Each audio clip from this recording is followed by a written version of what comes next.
54. Justice.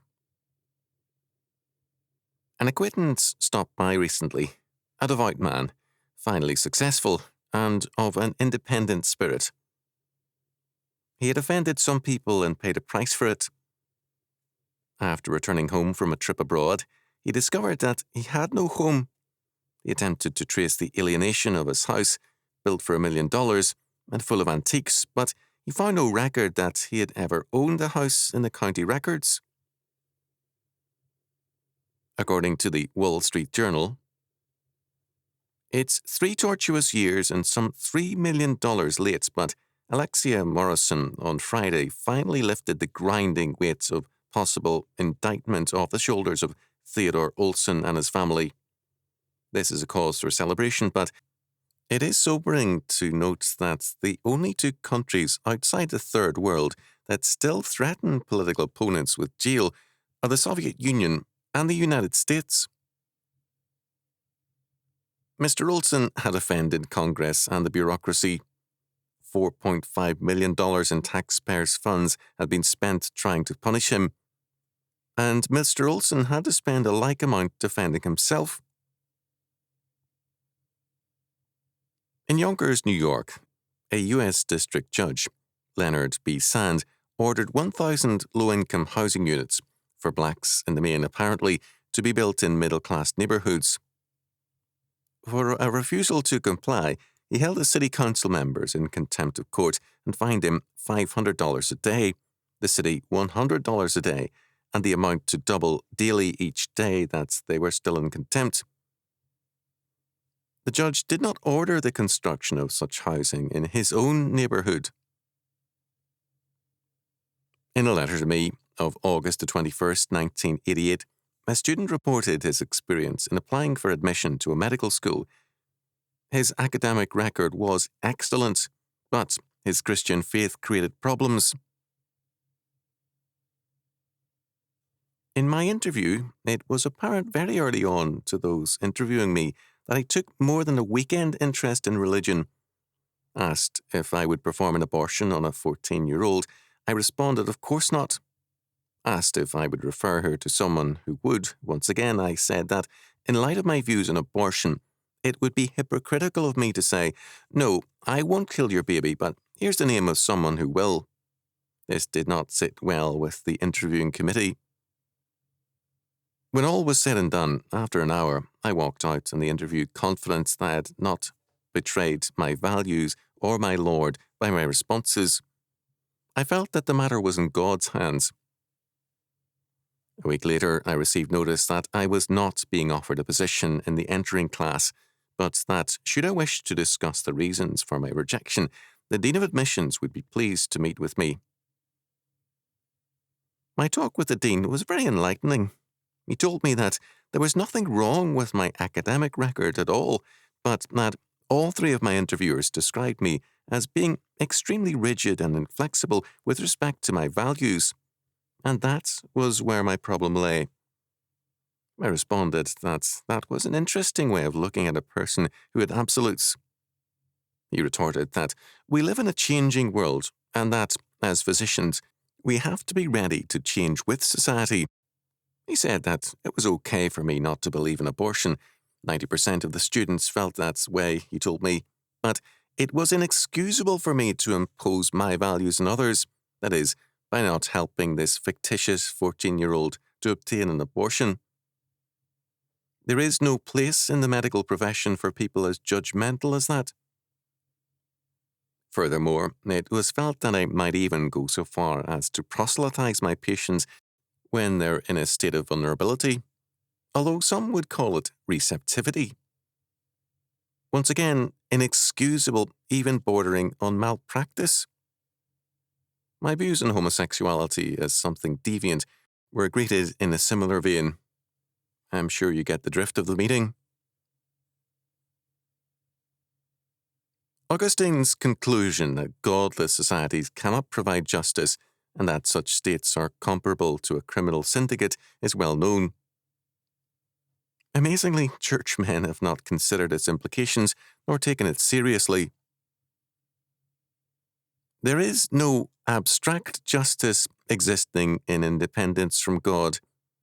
The universe is a fallen realm, and it has moreover no independent being or nature. There is no realm of justice or right and wrong apart from the triune God, who sets forth his justice in his law. Anything else is injustice. The opposite of law is lawlessness, even if it be enacted lawlessness. A few days ago, I received a letter from a political theorist who was convinced that some kind of abstract law and justice, in independence of both God and man, exists and is available as a source of political and constitutional order. Such thinking posits a God without God. Somehow this abstractness brought forth the universe by evolution and has inherent in it available and applicable ideas of justice, law, and order. Such thinking is mythological and less honest than avowed atheistic and positivist thinking. It is, however, very prevalent. Dostoevsky dealt with this same problem in The Brothers Karamazov. In The Grand Inquisitor tale, a common sense, quote, morality, end quotes, is the Inquisitor's substitute for Christ's way. The Inquisitor holds that the tempter in the wilderness was the will and mighty spirit, and Jesus was wrong in rejecting the temptation. To convert stones into bread would be an easy, miraculous solution to the economic problem. It would alleviate human misery and remove the ugly problems of freedom. For Christ to cast himself down from the temple pinnacle or to come down from the cross would have eliminated the necessity for faith. Who then could doubt Jesus? To bow down and worship the tempter was to recognize the rightness of his way as best for the welfare of mankind. Christ's way sentences men to the perils of freedom and the possibility of damnation. The Grand Inquisitor declares, "We are not working with thee, but with him. That is our mystery. It's long 8 centuries since we have been on his side and not on thine. Just 8 centuries ago, we took from him from what thou didst reject with scorn that last gift he offered thee, showing thee all the kingdoms of the earth." Dostoevsky saw this as illustrative of the faith of the Jesuits and the Roman Catholic Church. It would be wiser and more apt to see it as the faith of all churches and states that abandon God's law and seek to establish an independent ground for morality, justice, and law. The argument of the Grand Inquisitor is an empirical argument. Men, he holds, are slaves by nature. They want to avoid the necessity for moral action and thinking. An order which will control them to prevent unwise choices and acts will most satisfy them and do the most good. The implication of the Grand Inquisitor's argument is that God's way is idealistic and unwise, whereas Satan's way is realistic, practical, workable, and wise. We thus have again the assumption that God and man live in a world of Platonic abstract form or way of justice.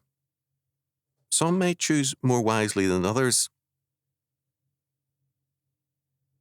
The origins of such thinking are Greek. Abstract universals exist and are impersonal and separate from God or gods and man. These abstract universals are potential building blocks for social order, and they are amenable to variations. As a result, Greek thought was not troubled by polytheism, since a variety of forms could be constructed out of the building blocks. There were potentially many ways to the just social order or to God if one chose. From a biblical perspective, the alternative to God's law is lawlessness and injustice, because only God expresses and defines justice. All his ways are justice, Deuteronomy chapter 32, verse 4, and he alone defines sin and justice, 1 John chapter 3, verse 4. For a church or state to deny the authority and government of God's law is to deny the validity of justice and to replace it with man's injustice made into, quote, law, end quote. Origen had no great interest in God's law, and yet he observed, although a great many lawgivers were eminent among Greeks and barbarians, as well as numberless teachers or philosophers who promised they were declaring the truth, we remember no lawgiver so influential that he was able to inspire the minds of other nations with zeal, either to adopt his laws willingly or defend them with the entire effort of their minds. Therefore, no one was able to introduce and to implant what seemed to him the truth, even in one nation, to say nothing of many other foreign nations, in such a way that his knowledge or his belief should reach everyone. Moreover, it cannot be doubted both that the lawgivers wanted all men to observe their laws, if possible, and that the teachers wanted everyone to know what seemed to them the truth. But since they knew that they were entirely incapable of this, and that they did not have such great power as to rouse even foreign nations to observe their laws or doctrines, they did not even dare to undertake such a project at all, lest what had been begun could not be finished, should mark them out as men without foresight. Nevertheless, in every part of the world, in all of Greece, and in every foreign nation, there are numberless throngs of people who have left their ancestral laws and those they supposed gods, and who have dedicated themselves to the observance of Moses' law and to the discipleship and worship of Christ. And they have done this not without finding an immense hatred stirred up against them from those who worship idols, with the results that they are often afflicted with tortures by these people and sometimes are led away to death. Nevertheless, they embrace and guard fast the word of Christ's teaching with all their desire. Christian missions brought civilization and justice to all areas of the world, working either in the face of barbarism or cultural degeneracy. In terms of God's law, one form of injustice after another was pushed back. As against entrenched sin and power, it was a slow and difficult task. Modern antinomianism is destroying all the work of centuries hand in hand with a revived paganism. Equal justice before the law, Leviticus chapter 19, verse 15, is being replaced by class and racial injustice.